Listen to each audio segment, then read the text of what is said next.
नमस्ते, बालाजी हिंदी टैरो में मैं कृष्णा दास फिर से आ गई हूँ आप लोगों की स्वागत करने। मैं फिर से लेके आई हूँ एक जनरल लव रीडिंग। जो लोग लव रिलेशनशिप में है या फिर शादीशुदा है और जानना चाहते हैं आपकी पर्सन की करंट फीलिंग्स क्या है, वो क्या चाहते हैं, आपकी खुद की करंट फीलिंग्स क्या है, आप खुद क्या चाहते हो, रिश्ते की आउटकम क्या हो सकता है इस हफ्ते, और एंजल की गाइडेंस से जनरल रीडिंग होगी तो हर बात आपके साथ रेजोनेट नहीं करेगा। जितना भी रेजोनेट करता है उसको रखें, बाकी को छोड़ दीजिए। हो सकता है बाकी रीडिंग किसी और के लिए हो। सनसाइन मून साइन किसी भी साइन से अगर आप पाइसिस हो यानी मीन राशि हो तो ये रीडिंग आपके लिए होगी। 7 से लेकर 13 नवंबर तक आप इस रीडिंग को देख सकते हो। ये कोई जेंडर स्पेसिफिक भी नहीं है और एनर्जी वाइज वर्षा होते रहते हैं, इसका थोड़ा ख्याल रखिएगा। देख लेते हैं पाइसिस यानी मीन राशि, आपके पर्सन की करंट फीलिंग्स क्या है। द डेविल, डेविल के कार्ड को क्लैरिफाई करेंगे हम। देख लेते हैं डेविल के कार्ड क्यों आए हैं।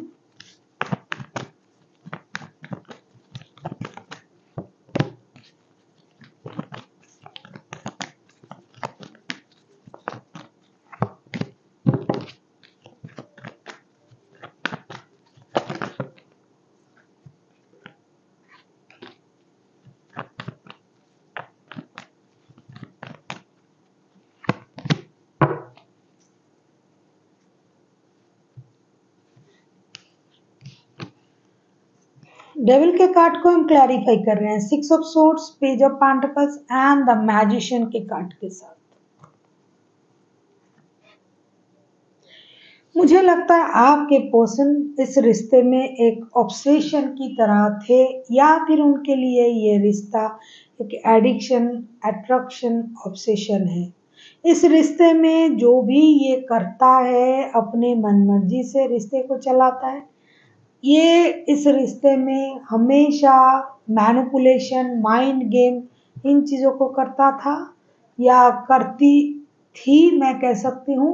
लेकिन अब इन चीज़ों से ये खुद को बदल रहे हैं। ये जो चीज़ उनमें था, जो नेगेटिविटी थी, अगर मैं कहूँ ये नेगेटिव चीज़ों को, नेगेटिव तरीके से अगर रिश्ते को चलाते थे तो वो उन नेगेटिव चीज़ों को छोड़ रहे हैं। अभी इनका जो सोच है वो पॉजिटिविटी की तरफ जा रहा है।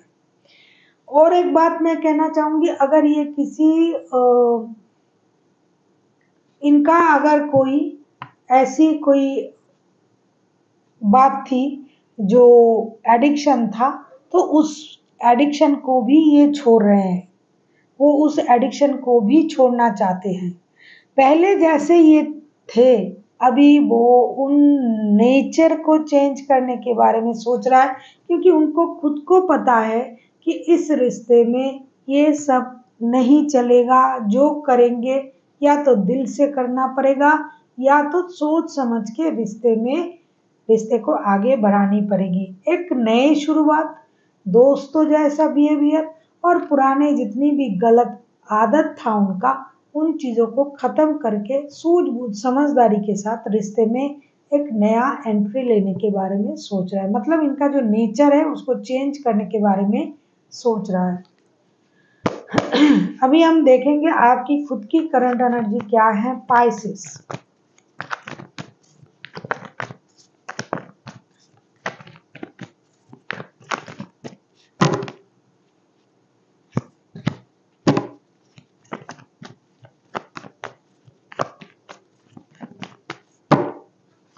द एम्परर, एम्परर के कार्ड को हम क्लैरिफाई करेंगे।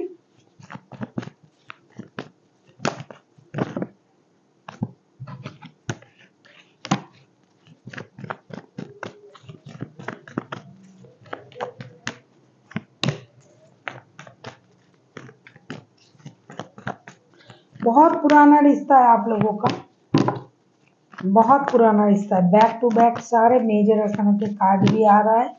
कुछ मेजर चेंजेस भी हो रहा है आप लोगों की लाइफ में।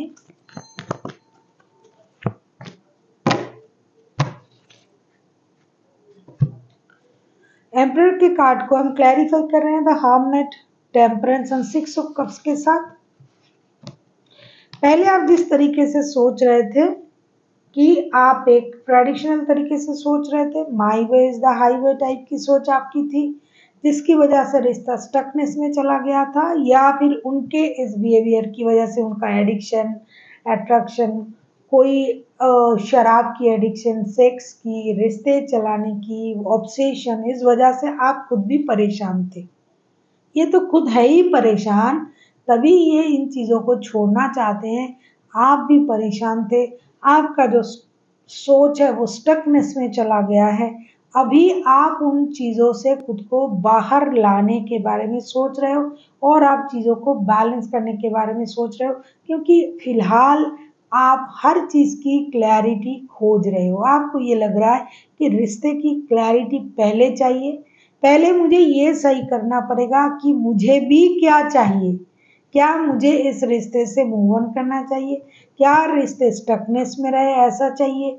क्या मुझे बैलेंस करना चाहिए? या फिर मुझे वापस से इनके पास उसी तरीके से जाना चाहिए, रहना चाहिए जिस तरीके से हमारा रिश्ता चल रहा था? तो आप इन सारे चीज़ों को पॉजिटिव तरीके से सोच के रिश्ते को बैलेंस करने के बारे में सोच रहे हो और रिकॉन्सिलेशन हो जाए इसके बारे में आप सोच रहे हो, लेकिन तरीका आपका ही होगा। तरीका जैसे आप चाहते हो वैसा आप करना चाहते हो, क्योंकि आपके पास पूरी तरीके से दिमाग की क्लैरिटी है। वैसे आप हायर पोस्ट को होल्ड करते होंगे, हायर अथॉरिटीज़ को मेंटेन करते हो सकता है आपके पास हर चीज़ की स्टेबिलिटी है, पैसे, बंगला, गाड़ी, घर, जो चाहिए इंसान का जो ड्रीम होता है वो सारा चीज़ हो सकता है आपके पास है। लेकिन आपके पास रिश्तों की क्लैरिटी नहीं थी कि ये रिश्ता एक्चुअल में क्या डिमांड करता है। तो अभी आपको उस रिश्ते की क्लैरिटी मिलने जा रहा है और आप इसके बाद जो करोगे, रिश्ते को बैलेंस करने की कोशिश करोगे, फिर से रिश्ता सही जगह पर चले जाए ऐसा आप कोशिश करोगे। अभी हम देखेंगे आपके पर्सन आगे चल के क्या चाह सकते हैं। आप किसी Taurus, Virgo, Capricorn, Gemini, Libra, Aquarius, Cancer, Scorpio, Pisces के साथ भी डील कर सकते हो। कोई एरीज, लियो, सेजिटेरियस भी हो सकता है। नाइट ऑफ वॉन्ड्स, अब नाइट ऑफ वॉन्ड्स को हम क्लैरिफाई करेंगे।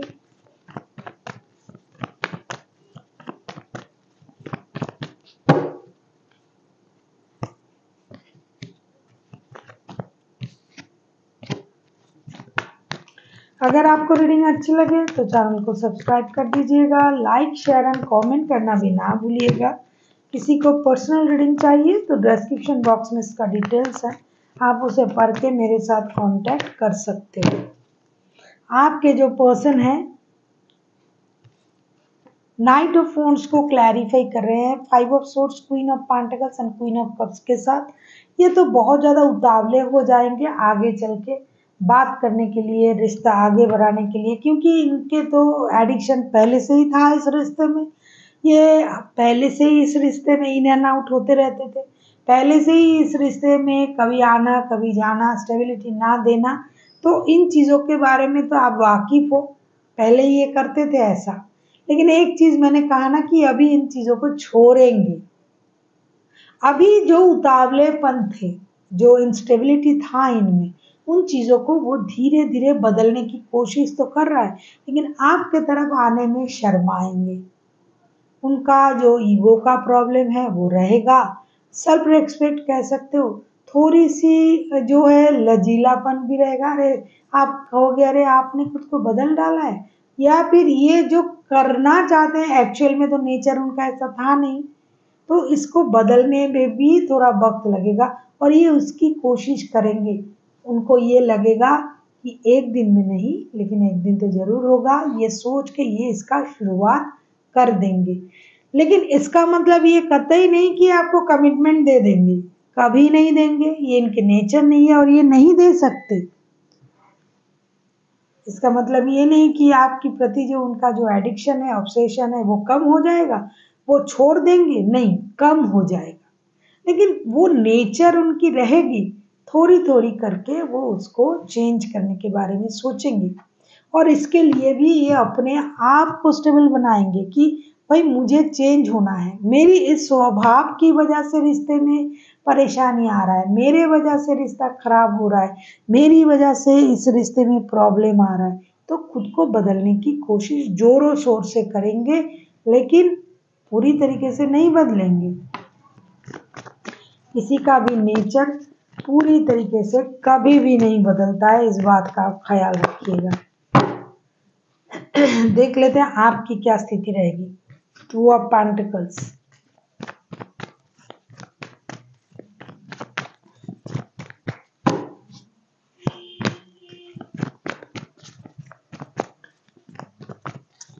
आप दो रिश्ते में जगलिंग कर रहे हो, आपके पास दो रिश्ते हैं या फिर इनके पास दो रिश्ते हैं।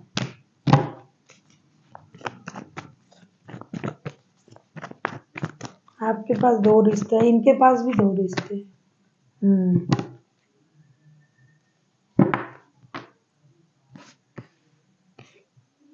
हाँ, इनके पास भी रिश्ते हैं, दोनों के दोनों शादीशुदा हो आप पहले से, या फिर आप दोनों एक दूसरे के साथ शादीशुदा हो लेकिन फिर भी कोई और भी इस रिश्ते में पहले से है, या तो ये आपके साथ भी शादीशुदा है, पहले भी शादी हो चुकी है, या फिर आप इनके साथ भी शादीशुदा हो, पहले भी आपका शादी है। कुछ तो मामला इस तरीके का दिखाई दे रहा है। Two of source, night of pentacles, six of wands. आपकी जो आगे चल के जो सोच हो जाएगी, आप बैलेंस करना चाहोगे दोनों रिश्ते में, आप हमेशा ही खुद को सेंटर ऑफ अट्रैक्शन रखना चाहते हो, आपकी यही कोशिश रहता है कि मैं खुद को सेंटर ऑफ अट्रैक्शन रखूं, आप अपना ख्याल रखने में हमेशा बिजी रहते हो, दो क्यों चार रिश्ता भी हो जाए, आप इस तरीके का इंसान हो कि हमेशा अपना ख्याल सबसे पहले रखते हो। सेल्फ लव नहीं कहूंगी इसे, सेल्फ लव अलग चीज़ है, और अपने आप को फर्स्ट प्रायोरिटी देना ये अलग चीज़ है। ये हमेशा सेंटर ऑफ अट्रैक्शन बने रहने की एक कला, तो वो आप जैसे आप हो वैसे करोगे आप, लेकिन फिर भी आपको दोनों रिश्ता ही रखना है। इस सोच के साथ आप आगे बढ़ोगे, कोशिश करोगे कि दोनों रिश्ता बैलेंस हो जाए, इस सोच के साथ आप आगे बढ़ोगे। जिनके साथ आपका रिश्ता है, जिन लोगों के साथ, उस रिश्ते में आप जाओगे, एंट्री करोगे और रिश्ते को बैलेंस करने की कोशिश करोगे। कुछ नया स्टेबल ऑफर भी आप दे सकते हो, किसी को शादी के ऑफर दे सकते हो, जिनके साथ अगर आपका उनके साथ शादी नहीं हुआ तो आप शादी के ऑफर भी दे सकते हो, क्योंकि आप उनको याद कर रहे थे और आप ट्रेडिशनल तरीके से रिश्ते को आगे ले जाने के बारे में सोच रहे थे पहले, और ये रिश्ता बहुत पुराना रिश्ता है, तो अभी आपको लगेगा चलो शादी कर लेते हैं, ऐसा आप सोच सकते हो। देख लेते हैं रिश्ते की आउटकम।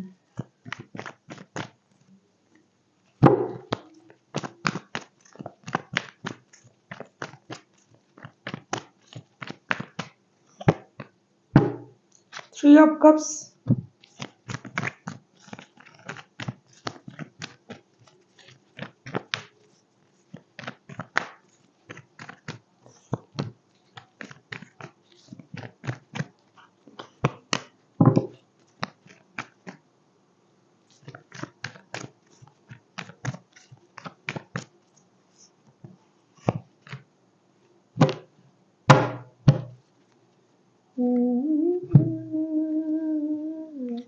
थ्री ऑफ कप्स को हम क्लैरिफाई कर रहे हैं nine of swords, queen of swords, the moon के साथ। कैसे चीजें पूरी तरीके से क्लियर होगी, थर्ड पार्टी सिचुएशन है, आएंगे, मिलेंगे, बात करेंगे, अम्यूजमेंट होगी, पार्टी शार्टी होगी, रिश्ता दोस्तों जैसा रहेगा, लेकिन फिर से वही झूठ, बातें छुपाना, जो जिस नेचर में है वो उसी नेचर में रहेंगे।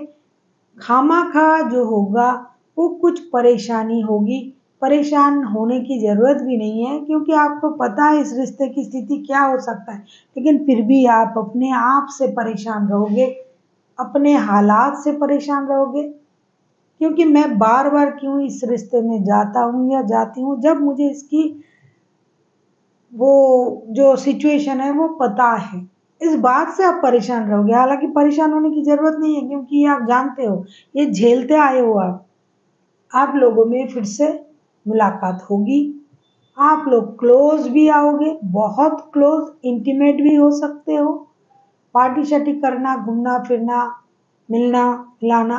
फिर से कोई झूठ कहेगा हाँ आपसे बहुत प्यार करते हैं, ये वो शादी का ऑफर वॉफर देंगे, फिर से चीजें एक उसी लेवल पे आ जाएगा। किसी को झूठ सच लगने लगेगा, कोई पहले जैसे झूठ बोलता था वैसे ही झूठ बोलेगा, बहुत कुछ नहीं बदलेगा। कोई दिमाग से खेलेगा, कोई अपने नेचर से। देख लेते हैं आउटकम।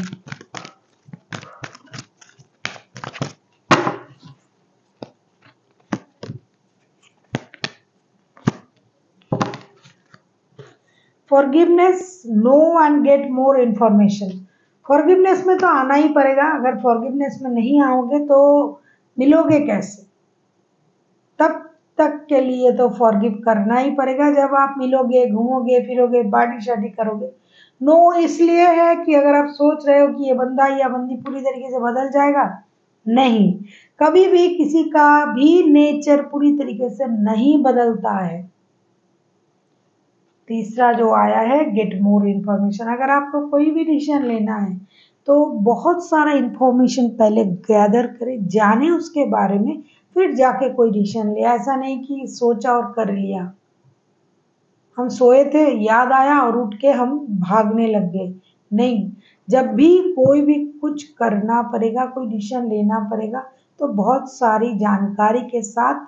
अगर हम कहीं घूमने जाते हैं तो क्या करते हैं, उस जगह के बारे में पूरी जानकारी ले लेते हैं। अभी तो गूगल आ गया है, हमें और सुविधाएं हो जाती है, वरना पहले हम किताब विताब खरीद लेते थे, कहीं जो मिलता था किताब में क्या लिखा है ये वो, तो इन्फॉर्मेशन तो जरूरी है। तो आप अपनी लाइफ के जो अच्छे पल हैं, किसी के साथ गुजार रहे हो, बिता रहे हो, कोई भी आ गया किसी के साथ भी अपने अच्छे पल को बिता रहे हो, ये सही नहीं है। पूरी तरीके से जानकारी होनी चाहिए, फिर उनके साथ रिश्ते में आइए। So thank you for watching, and फिर मिलते हैं एक नई वीडियो के साथ। तब तक के लिए स्वस्थ रहिए, मस्त रहिए और वीडियो देखते रहिए।